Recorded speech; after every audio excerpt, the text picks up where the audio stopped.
Waalaikumsalam warahmatullahi wabarakatuh. Baik, saudara sekalian, hari ini kita mulai ya kuliah kimia sekolah 1. Mungkin di pertemuan pertama kemarin Bu Sri sudah menyampaikan banyak hal, berbagai macam persiapan yang perlu dilakukan ya. Mungkin kalau bisa beberapa saat mungkin di on kamera supaya yang tidak kalau ketemu di kampus itu tahu bahwa ini mahasiswa kimia sekolah ya, karena kita itu akan mungkin bersama-sama setahun ya, dari kimia kelas 1, kimia sekolah 2 gitu.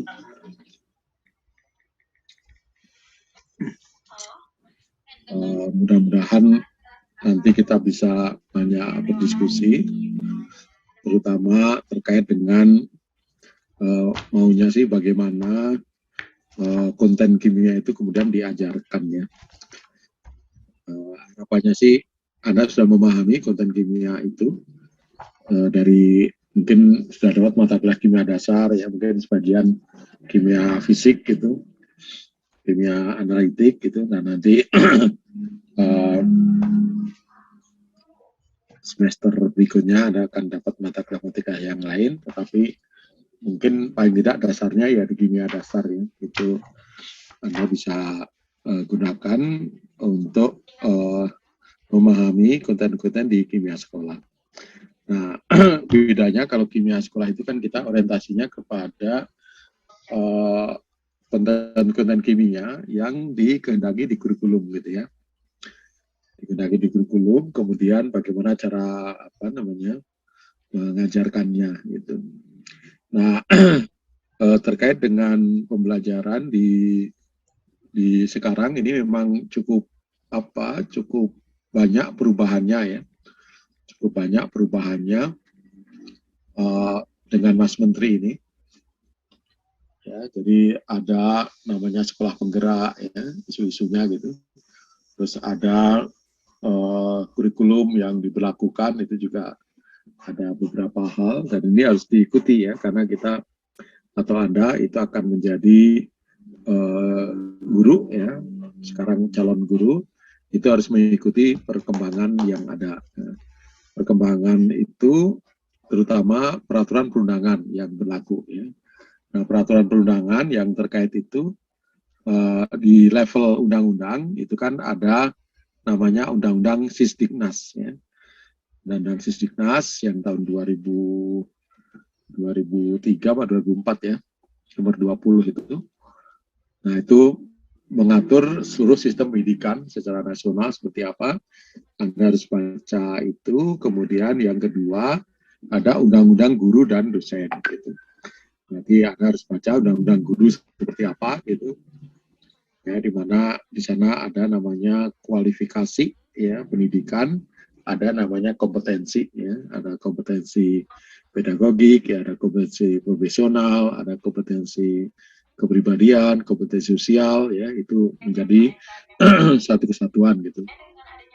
Kemudian di bawah undang-undang itu ada peraturan pemerintah gitu.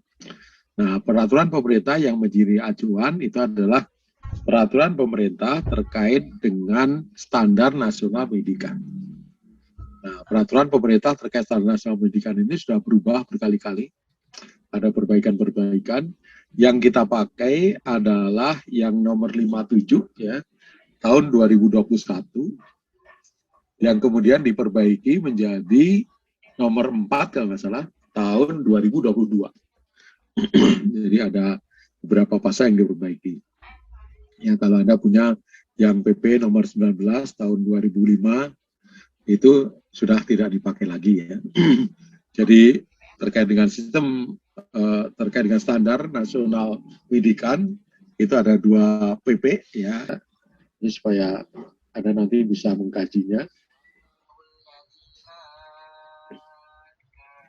Share di grup ya. Grup kita itu apa namanya?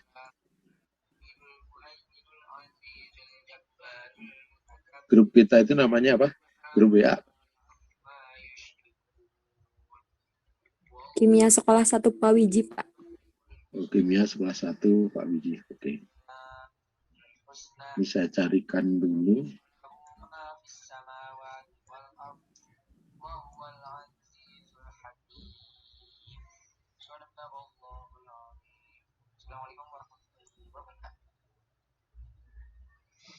Kimia sekolah.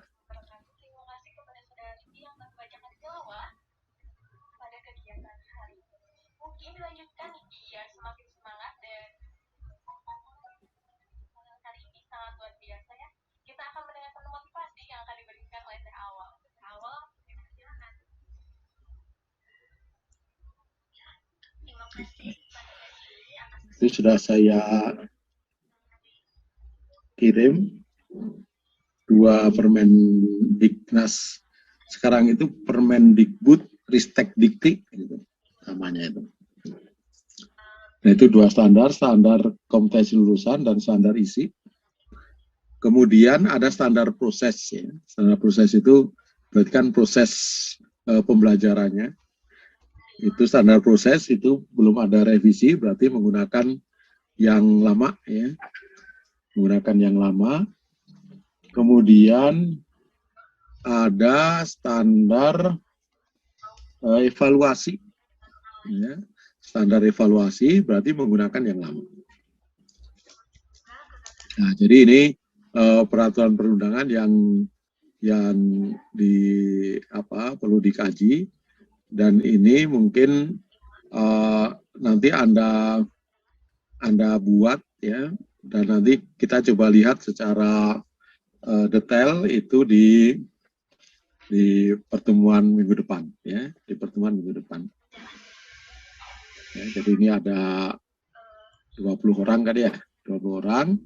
Nanti berarti mulai membahas terkait dengan undang-undang Sisdiknas.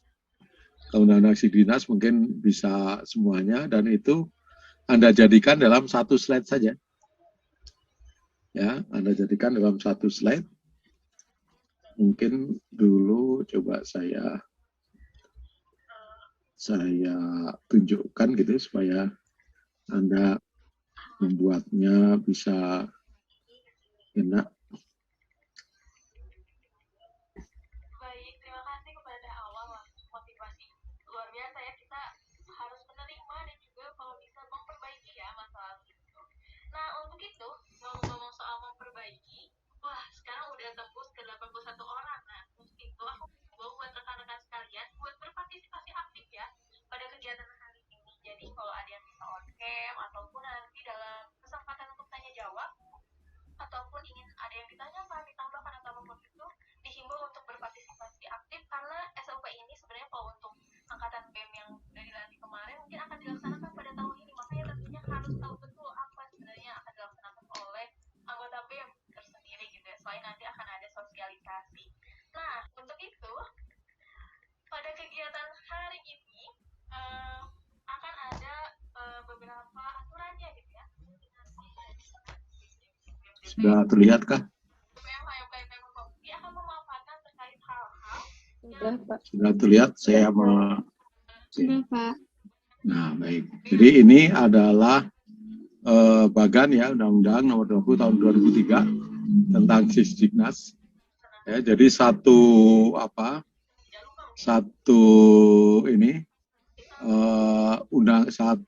undang-undang itu Anda rangkum dalam satu lembar kayak begini. Sehingga kaitannya Anda hilangkan pasal-pasalnya, Anda hilangkan ini, yang penting keterkaitan di antara bagian dengan bagian yang lain itu yang Anda perlu jelaskan. Nah, ini yang kedua ini terkait dengan ini PP 19 tahun 2005 tentang Standar Nasional Pendidikan yang tadi sudah direvisi menjadi PP nomor 57 ya tahun 2021 dan PP nomor 4 tahun 2022. Itu dijadikan satu saja karena yang PP nomor 4 itu bagian saja, hanya beberapa yang dirubah gitu. Itu dijadikan satu terkait dengan standar nasional pendidikan gitu. Nah, kemudian ini masih standar nasional pendidikan. Nah, ini tentang guru dan dosen ya. Itu juga Anda coba dalami, terutama untuk guru saja ya. Yang undang-undang guru dan dosen itu guru saja, dosennya nggak usah. Ya, kemudian, nah ini terkait dengan Permendikbud nomor 20 tentang standar kompetensi lulusan yang sudah diperbaiki tadi, dirubah. Ya, standar isi sudah dirubah. Standar isi itu mungkin yang diperjelas yang kimianya saja. Ya, kayak ini umum gitu. Nah, nanti mungkin kalau sampai ke kimianya gitu, itu sampai ke sana. Nah, kemudian standar proses ini saya kira masih tetap ya, Permendikbud nomor 22 tahun 2016 ya. Yang standar prosesnya tetap, kemudian yang standar penilaian juga tetap gitu. Ya. Nah, kalau dulu ada lagi yang ini ya, Permendikbud terkait dengan nomor 24 ini tentang KI dan KD gitu. Ya, ini kakak kelas Anda. Ya.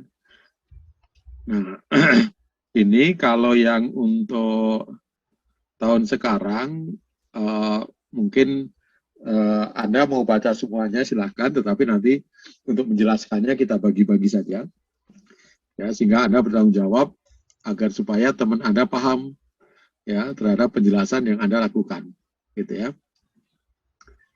Nah, itu isu terkait dengan peraturan perundangan yang harus Anda kuasai ya sebelum menjadi calon guru ini. Nah, nanti kita akan perjelas di belakang bagaimana pembagian tugasnya. Nah, kemudian isu yang berikutnya yang juga perlu harus Anda pahami adalah isu terkait dengan perubahan dari teacher center menjadi student center, gitu ya. Jadi dalam pembelajaran itu isu utamanya adalah dari teacher center menuju student center. Teacher center itu kira-kira ya seperti yang Anda dapatkan mungkin di SMA, ya mungkin guru-guru Anda masih ngajarnya,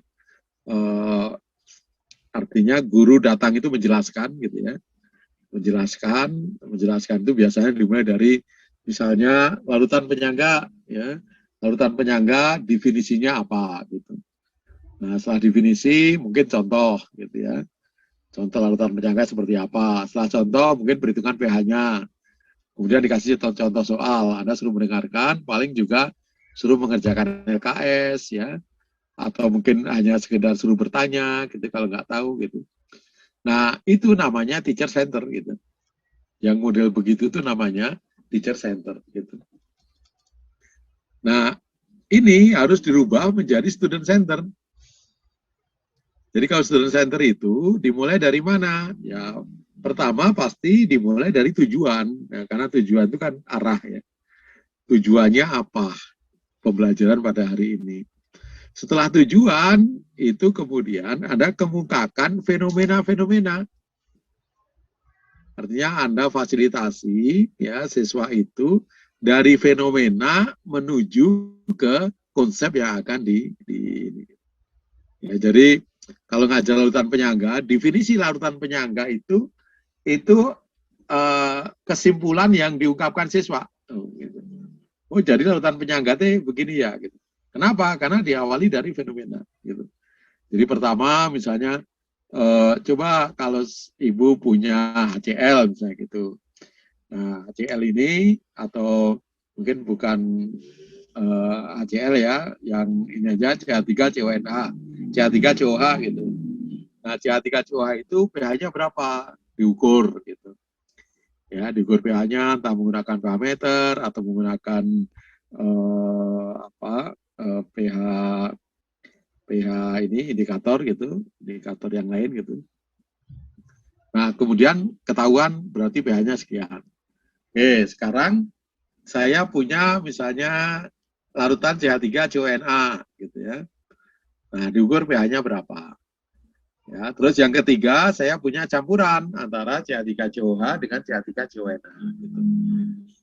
Nah, kemudian masing-masing kita tambahin HCl sekian tetes, jumlahnya sama gitu ya. Yang tadi konsentrasi CH3COA sama, CH3CONA sama, terus gabungannya juga konsentrasinya sama gitu ya. Nah, kemudian diukur pH-nya berapa, setelah itu kita tetesin pakai HCl gitu ya. Setelah ditetesin diukur pH-nya lagi. Nah, sehingga anak akan dapat data gitu. Oh, kalau CH3COA saja saya kasih HCl itu ternyata perubahan pH-nya cukup tinggi. Kalau CH3CONA juga cukup tinggi gitu. Nah, ternyata kalau yang campuran CH3COH dan CH3CONA itu pH-nya perubahannya sedikit gitu. Nah, kenapa yang ini tinggi, ini sedikit gitu. Nah, kemudian dari situ dilihat apa spesies yang ada. CH3COH itu berarti ada CH3CO minus, ada H+, ada CH3COH-nya. Terus ketika tambah H+ seperti apa? Sehingga dari situ itu sudah belajar mekanisme bagaimana larutan itu bisa mempertahankan pH, larutan penyangga itu gitu. Nah, kalau sudah kemudian tahu, bisa menjelaskan kenapa yang satu campuran tadi itu ini apa bisa mempertahankan nilai pH tadi. Nah, kemudian setelah clear sampai situ, baru gurunya mengatakan, nah, yang kayak begini ini namanya larutan penyangga, gitu. Ya, yang kayak begitu namanya larutan penyangga. Nah, kemudian setelah ini baru kita tanya ke siswa. Jadi menurut Anda, larutan penyangga itu apa? Gitu. Nah, kalau kesimpulannya dia larutan penyangga, larutan yang mempertahankan pH, dia tidak berubah kalau ditambah sedikit asam atau sedikit basa. Oh, berarti sudah, ya sudah sampai situ gitu. Ya. Jadi tahu ya bedanya antara teacher center dengan student center gitu. Nah, itu menjadi isu ya, isu sekarang dan isu kurikulum. Bahkan sejak tahun 2013. Sejak tahun 2013 itu maunya guru itu sudah berubah dari teacher center berubah menjadi student center gitu. Makanya kalau mungkin Anda pernah belajar terkait dengan strategi pembelajaran kimia itu, harusnya Anda sudah dikenalkan model-model pembelajaran yang bersesuaian dengan student center. Apa saja model pembelajaran yang sesuai dengan student center? Atau mungkin Anda mulai dari teori belajarnya, saya dari modelnya saja. Modelnya apa saja yang sesuai untuk student center? Problem based learning, project based learning, kayak gitu, Pak. Oke, problem based learning, project based learning, ada lagi? Discovery learning, Pak. Hah? Discovery learning. Oke, discovery learning. Satu lagi? Yang hampir mirip dengan discovery? Apa? Kalau Hasna, kalau bicara jangan di unmute dulu. Inquiry, Pak. Oke, inquiry learning. Jadi 4 model ini itu yang direkomendasikan, dan kalau dirujuk ke teori belajarnya itu teori belajar konstruktivisme gitu. Ya, jadi modelnya itu juga semuanya model yang memang mengarahkan kepada student center. Ya, nah ini isu-isu penting barangkali yang harus Anda pahami gitu ya. Nah, kemudian isu-isu yang lainnya di dalam kurikulum itu juga sudah disesuaikan sebenarnya. Ada namanya pengetahuan itu faktual ya, ada pengetahuan prosedural, ada pengetahuan konseptual ya. Itu mungkin juga isu-isu penting yang harus Anda ketahui. Nah, selain itu, isu-isu penting yang lain yang sekarang berkembang adalah isu-isu terkait dengan HOTS ya, keterampilan berpikir tingkat tinggi gitu. Keterampilan berpikir tingkat tinggi itu kalau Anda menggunakan domain menggunakan proses kognitif gitu, itu menurut Bloom itu kan mulai dari ada yang mengingat ya, kemudian memahami, kemudian menganalisis ya, atau mengaplikasikan dulu, terus menganalisis, mensintesis, mengevaluasi ya, terus menciptakan gitu. Nah, itu keterampilan bertingkat tinggi itu yang mulai 4 ke atas tadi. yang menciptakan, yang mengevaluasi, ya, menganalisis atau mensintesis. Nah, kira-kira itu adalah isu-isu terkait dengan keterampilan berpikir tingkat tinggi. Terus ada isu-isu juga terkait dengan keterampilan ABAD 21 gitu ya. Yang dikenal dengan C4 itu ya. Jadi ada berpikir kritis, ada berpikir kreatif, ada kolaboratif, ada komunikatif gitu ya. C4 itu, nah itu juga menjadi isu ya. Kemudian isu yang lain itu STEM ya. STEM. Isu yang lain itu terkait dengan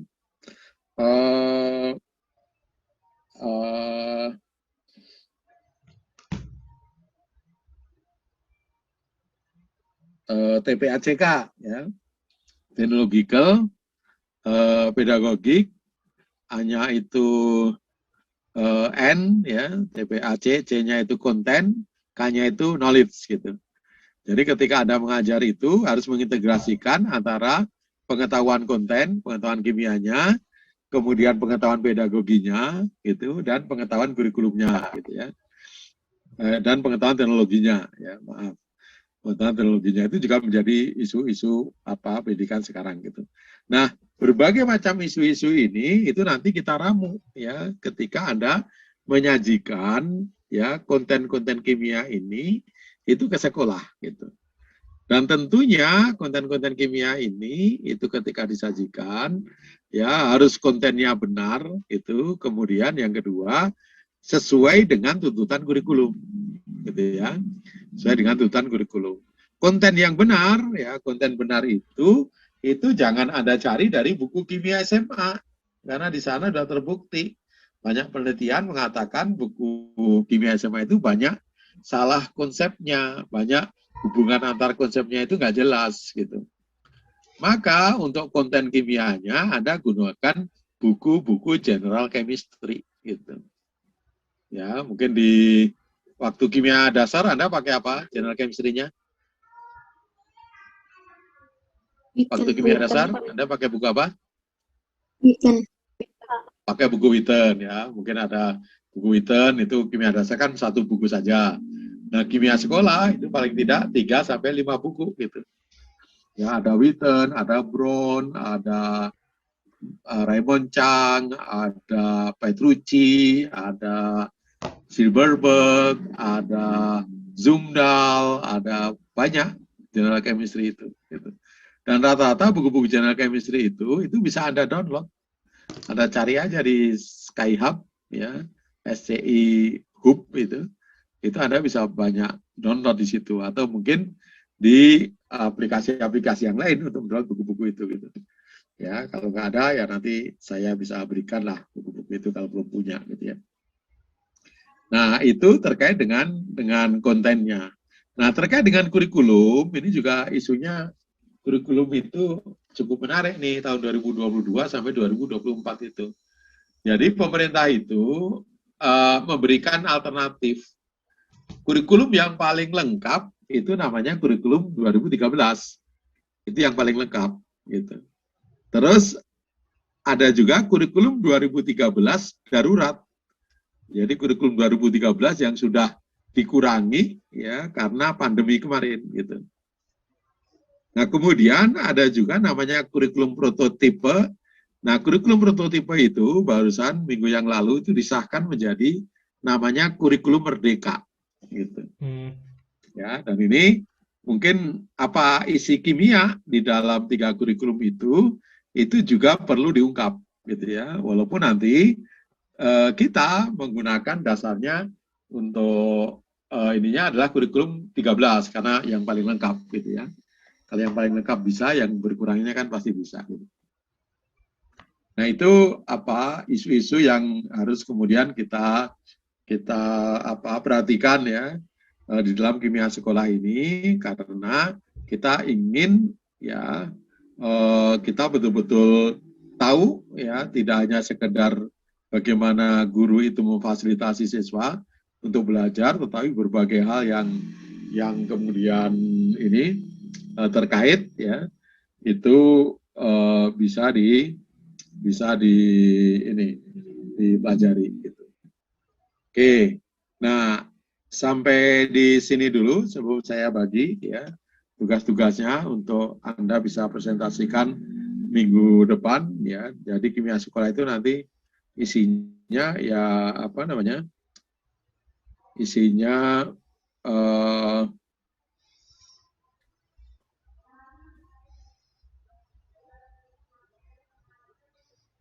Anda mengerjakan tugas ya, kemudian mempresentasikan ya tugas itu ya. Kira-kira isinya demikian gitu.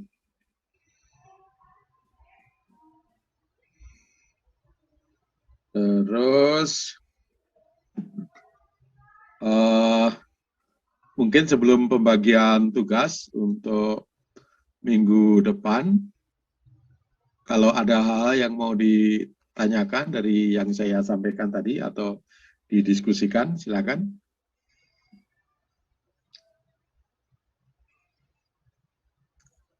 Ada? Ini apa? Ciri khasnya mahasiswa sekarang itu ngirit bicara gitu ya. Kecuali kalau ditunjuk gitu. Oke, ada?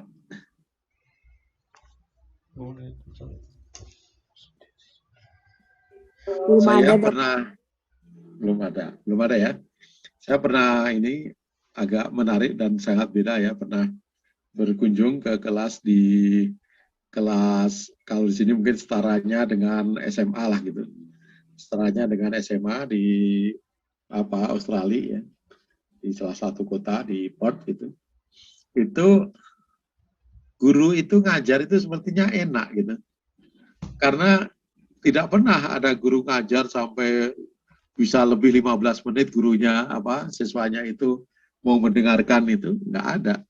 Jadi gurunya paling menyampaikan 5 menit itu siswanya udah tanya ini tanya itu, dia cerita pengalaman di rumahnya, pengalaman di sini dikaitkan dengan materi itu gitu. Terus nanti baru ngomong lagi sebentar itu. Jadi sangat interaktif sekali gitu. Saya sampai berpikir ini kapan ini siswa Indonesia bisa begini gitu.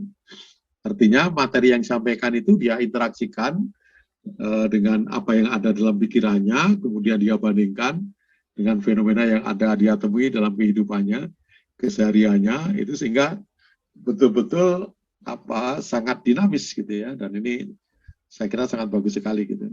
Dan kalau ini di level mahasiswa calon guru itu diskusinya kurang berjalan dengan baik, ya nanti kalau Anda jadi guru itu akan kesulitan juga mengajak siswa diskusi. Akhirnya ya gurunya yang capek ngomong gitu. Makanya nanti di kimia sekolah itu saya bagi-bagi ini. Tugas Anda yang ngomong, kalau saya ngomong mah capek, 3 jam suruh ngomong. Ya, padahal kalau saya sih ngomong nggak secapek mendengarkan gitu. Ya, kalau saya suruh mendengarkan itu udah suruh mendengarkan nggak boleh tanya itu udah paling juga ada aktivitas-aktivitas yang lain gitu.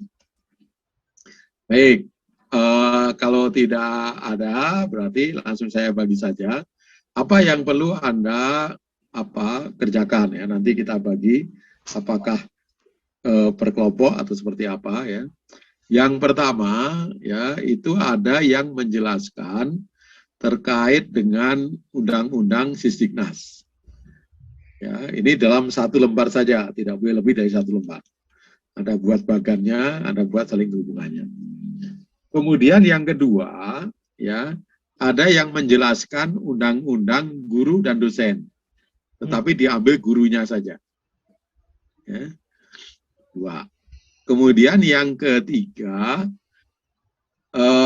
ada yang menjelaskan peraturan pemerintah terkait dengan standar nasional pendidikan.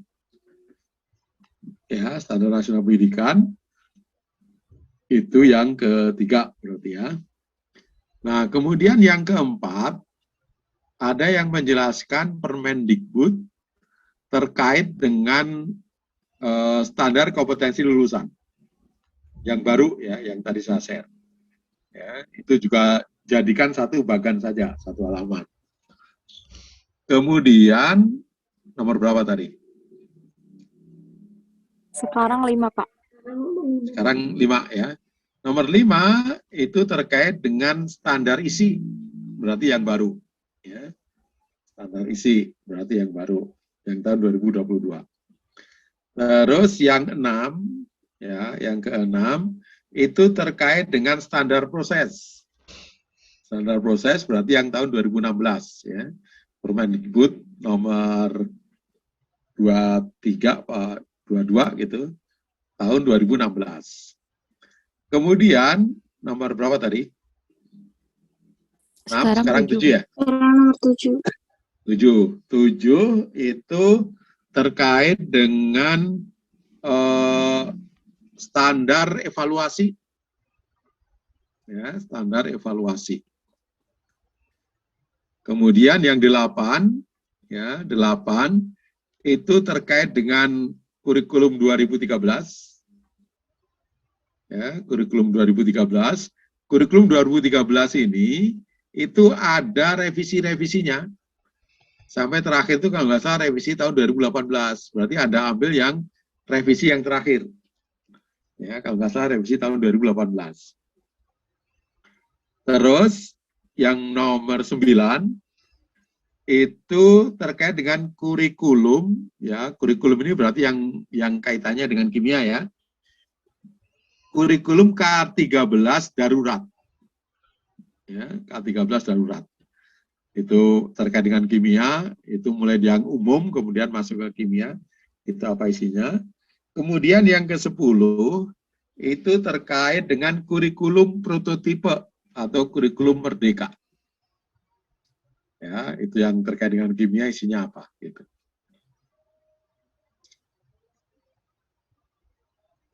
Oke, berarti ada 10 ya. Nah, ada 10. Nah, 10 ini berarti dibagi satu bagian tadi 2 orang. Gitu ya. Satu bagian tadi 2 orang. Nah, kemudian minggu depan itu masing-masing kelompok langsung menyajikan ya.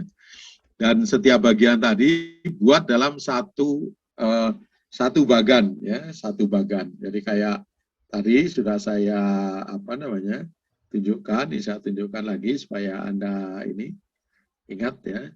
Nah, kira-kira jadi satu bagan begini ya. Ini mungkin terkait dengan apa ini? Ya, KIKD ya. Mungkin ini terkait dengan ini standar penilaian, ini satu bagan ya. Satu halaman saja gitu. Ya, jadi masing-masing dibuat yang menarik ya, yang bagus ya. Jadi jangan asal-asalan ya, karena ada calon guru gitu. Kalau perlu dikasih warna-warni gitu supaya menarik. Ya, dikasih warna-warni, mungkin gambarnya ya dibuat menarik lah. Karena kalau nggak menarik itu nanti siswa juga nggak mau lihat. Ya, dibuat yang menarik sehingga siswa itu lihat tuh oh bagus gitu. Ini dibuat satu halaman saja.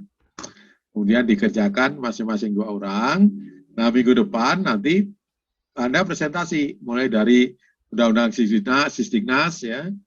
Itu Anda presentasikan. Nah, presentasi ini tujuannya adalah Anda menjelaskan kepada teman-temannya gitu. Jadi kalau yang Anda dapatkan itu salah, maka seluruh kelasnya akan salah gitu. Ya, yang Anda buat itu penjelasannya rumit, seluruh kelas ini jadi rumit semua gitu.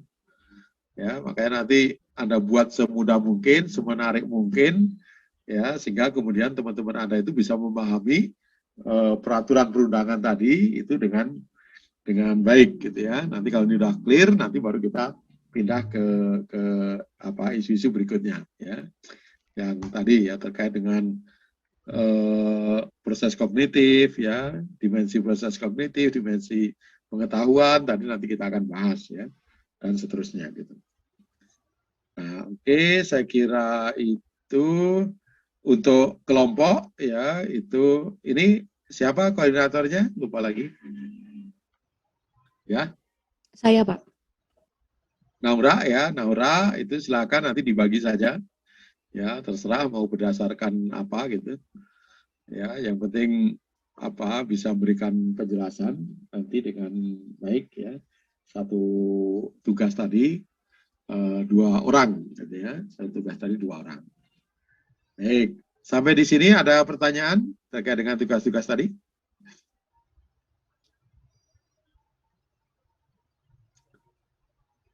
Bapak izin bertanya, berarti Ya. minggu depan itu semua kelompok presentasi ya Pak? Ya, harapannya bisa begitu.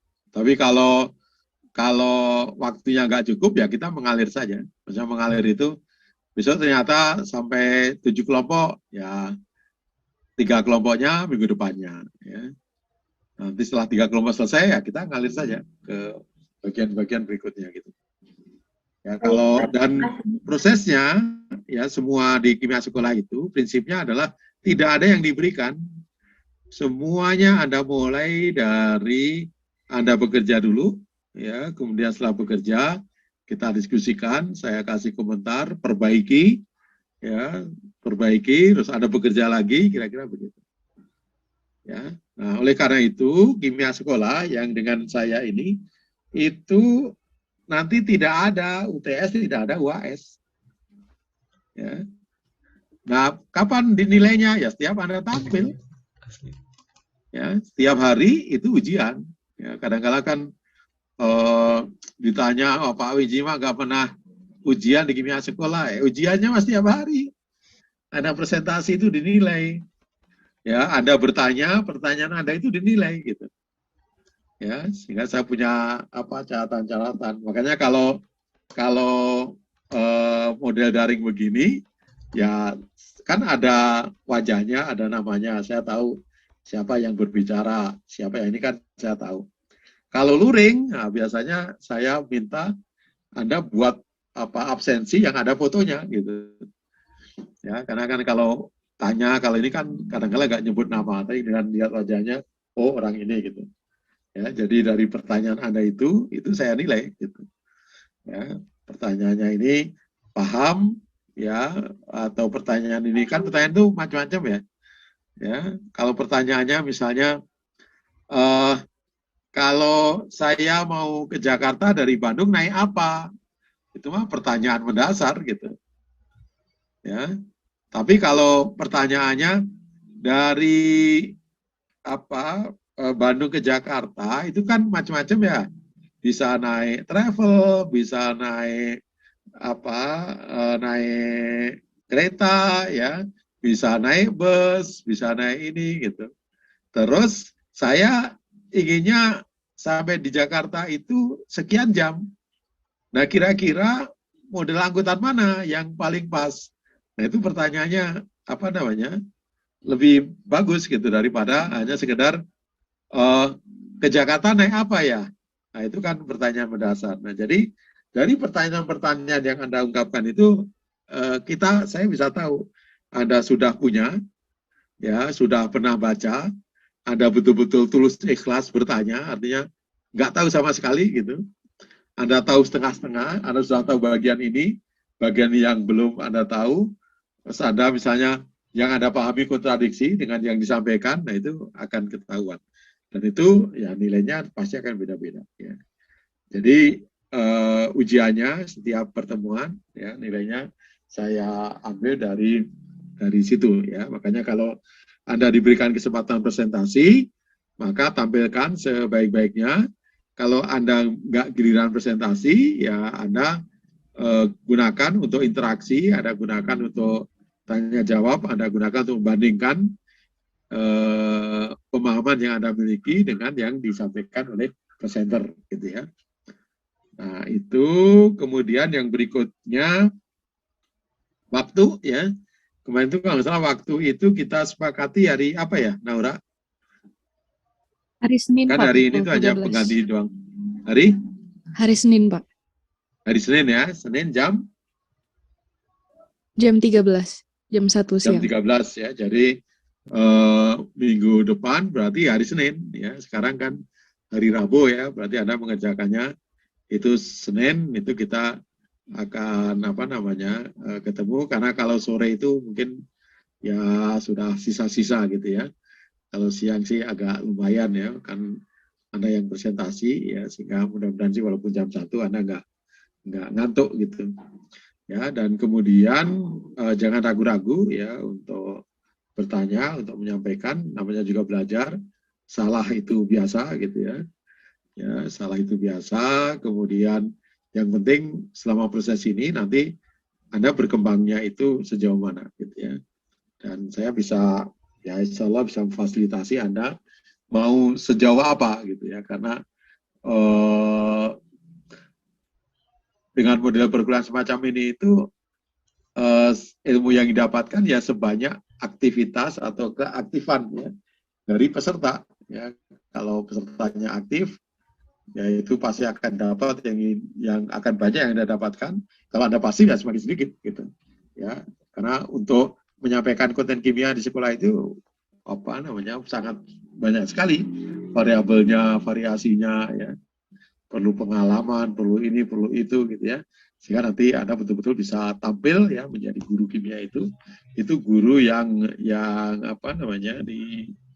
dijadikan sumber inspirasi gitu bagi siswanya gitu ya. Dan ini yang kemudian menjadi harapan ya setiap guru gitu, karena kalau menjadi sumber inspirasi itu enak gitu ya, jadi gurunya itu ditunggu ya, dirindukan, nah kayak begitu gitu. Tapi kalau nggak ada sesuatu ya guru itu mau datang mau nggak, siswanya nggak terlalu peduli. Nah itu jangan sampai seperti itu. Oke, terkait dengan perkuliahan atau sistem perkuliahan, mungkin kalau ada yang mau masih ditanyakan boleh, atau hal-hal yang lain terkait perkuliahan ini silakan kalau masih ada.